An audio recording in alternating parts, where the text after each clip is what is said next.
আসসালামু আলাইকুম রহমতুল্লাহি বরকাতু। আলহামদুলিল্লাহি রব্বিল আলামিন। আসসালাতু আসসালামু আলাইকা আলা সাইয়্যিদিল মুরসালিন ওয়ালা আলিহি ওয়া সাহবিহি আজমাইন। সমস্ত প্রশংসা একমাত্র মহান আল্লাহ তাআলার জন্যে এবং লাখো কোটি বরং তার চেয়ে বেশি দুরুদ ও সালাম শ্রেষ্ঠ নবী, প্রিয় নবী, নাবিদের নাবী, উম্মতের কান্ডারি, সাফায়াতকারী রসুল আকরাম সাল্লাল্লাহু আলাইহি সাল্লামের উপর। সম্মানিত দিনী ভাই বোনেরা, সম্মানিত বিবাস, আশা করি মহান আল্লাহ তাআলার অশেষ রহমতে ভালো আছেন। তাই আসুন শুকরিয়া তান বলি আলহামদুলিল্লাহ। সম্মানিত বিবাস, আপনারা দেখছেন মদিনার পথে 97 ইউটিউব চ্যানেল। এই চ্যানেলের মূল উদ্দেশ্য মানুষের উপকারের জন্য হাদিস এবং কোরআন থেকে ইসলামিক ভিডিও আপলোড করা। তাই যারা নতুন দেখছেন অনুগ্রহ করে সাবস্ক্রাইব করে পাশে থাকা বেল আইকনটি ওপেন করে দিবেন, যেন আপনার কাছে দু একটি ভালো কথা পৌঁছে যায়। যারা করেছেন তাদেরকে অসংখ্য ধন্যবাদ, মুবারকবাদ। সম্মানিত বিবাস, আমরা ইতিপূর্বে কিছু দুরূদ শরীফ দিয়েছিলাম, আলহামদুলিল্লাহ। আপনাদের ভালোবাসা পেয়ে আজকে আরেকটি দুরূদ শরীফ নিয়ে আমরা আলোচনা করব, নিজে শিখব, অপরকে শিখাবো। আসুন আজকে আমাদের দুরূদ শরীফের হেডলাইন হচ্ছে দোয়ায়ে পরশমণি। এই পবিত্র দুরূদ শরীফের অনেক ফজিলত। এর আগে আমরা এক নম্বর দিয়েছিলাম, আজকে দ্বিতীয় নম্বর দোয়া দেব ইনশাআল্লাহ। এর ফজিলত আগে জানবো। একদিন রাসূল করিম সাল্লাল্লাহু আলাইহি সাল্লাম মসজিদে নববীতে বসেছিলেন। এমন সময় জিবরাইল আলাইহিস সালাম হাজির হয়ে বললেন যে, হে আল্লাহর নবী সাল্লাল্লাহু আলাইহি সাল্লাম, আল্লাহ তাআলা আপনাকে সালাম জানাইয়াছেন এবং তোফা স্বরূপ আপনার উম্মতের জন্য নিম্নের দোয়া প্রেরণ করেছেন, যা আপনার উম্মতদেরকে ক্ষমা এবং সবর ও অহেতু বলে নির্ধারণ করা হয়েছে। যদি আপনার উম্মতগণের মাঝে কেউ স্পৃহ সারা জীবনে সিজদায় না করে থাকে আর তাওবা করে ভক্তি সহকারে নিম্নের দোয়া পাঠ করে ও আল্লাহর হুকুম মানে, তবে সে সহস্র শহীদ ও সিদ্দিক এবং লৌহ কলম, আরশ, কুরসি এবং সাত আসমান, জমিন ও বেহেশতের সমতুল্য সওয়াব পাবে।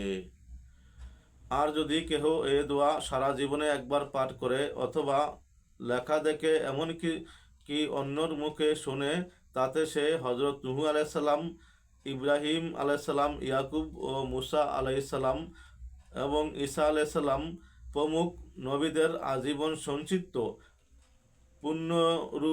পুণ্যর অধিকারী হবে। শুধু এটাই নয়, নিষ্পাপ ফেরেশতা, প্রধানচারী ফেরেশতা হযরত জিবরাইল আলাইহিস সালাম, মিকাইল আলাইহিস সালাম, ইসরাফিল আলাইহিস সালাম এবং আজরাইল আলাইহিস সালাম এদের সঞ্চিত সওয়াব তুল্য তাকে সওয়াব দান করা হবে। সম্মানিত বিওয়াস, আরেকটু আছে, এমনকি হযরত ইউসুফ আলাইহিস সালামের অসীম সওয়াব তাকে এবং তার পিতামাতাকে নসিব করা হবে। আল্লাহ তাআলা সমস্ত কাজের উপর ক্ষমতাবান। আল্লাহ তাআলা চাহিলে তাকে ভরপুর দিতে পারেন। অতঃপর হযরত জিবরাইল আলাইহিস সালাম আবার বললেন, হে মুহাম্মদ সাল্লাল্লাহু আলাইহি সাল্লাম, আপনি জেনে রাখুন যে যে ঘরে এ দোয়া লিখিত থাকবে, সে ঘর সমেত উহার পার্শ্ববর্তী সহস্র ঘরে পর্যন্ত এ দোয়ার মহিমায় আল্লাহর বরকত বর্ষিত হতে থাকবে। উক্ত ঘরসমূহ আগুন হতে নিরাপদ থাকবে এবং এ দোয়া পাঠকারী সর্বশ্রেষ্ঠ জান্নাতুল ফেরদাউস হযরত মুহাম্মদ সাল্লাল্লাহু আলাইহি সাল্লামের প্রতিবেশী হিসেবে অবস্থান করবে। সম্মানিত বিওয়াস, ফজিলত যাই হোক, আমল মূল বিষয়। আমরা ফজিলত জেনে আমল করলে আগ্রহ জাগে। তাই আসুন আমরা যা জানলাম ইনশাআল্লাহ আমল করব। আসুন আমরা এবার দুরূদ শরীফটি শিখে নেই, নিজে আমল করি, ছেলেমেয়েকে শিখাই। বিসমিল্লাহির রহমানির রহিম। আল্লাহুম্মা ইয়া নূরু তানাওরতা বিন নূরি ওয়ান নূরি ফি নূরিকা ইয়া নূরু। আল্লাহুম্মা বারিক আলাইনা ওয়ারফা আন্না বালাইনা ইয়া রাউফু লাব্বাইকা ওয়ারহাম লাব্বাইকা ওয়া আজাম লাব্বাইকা ওয়াকরাম লাব্বাইকা ইন্নাল্লাহা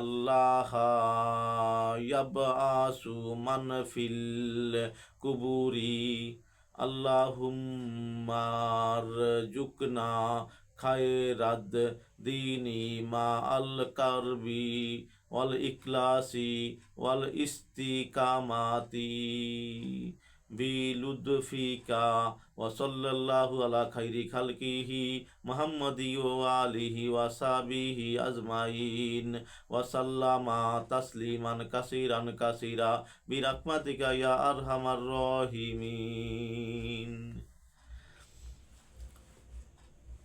আলহামদুলিল্লাহ, মহান আল্লাহ তাআলা যা কিছু বলার তৌফিক দিয়েছেন আর যারা শুনেছেন সকলকে আমল করার তৌফিক দান করুক, আমিন। সকলের কাছে দোয়া চাই এবং যদি ভালো মনে হয় একটি সাবস্ক্রাইব করবেন, শেয়ার ও লাইক করে অপর ভাইকে জানিয়ে দিবেন। আসসালামু আলাইকুম ওয়া রাহমাতুল্লাহি ওয়া বারাকাতুহু।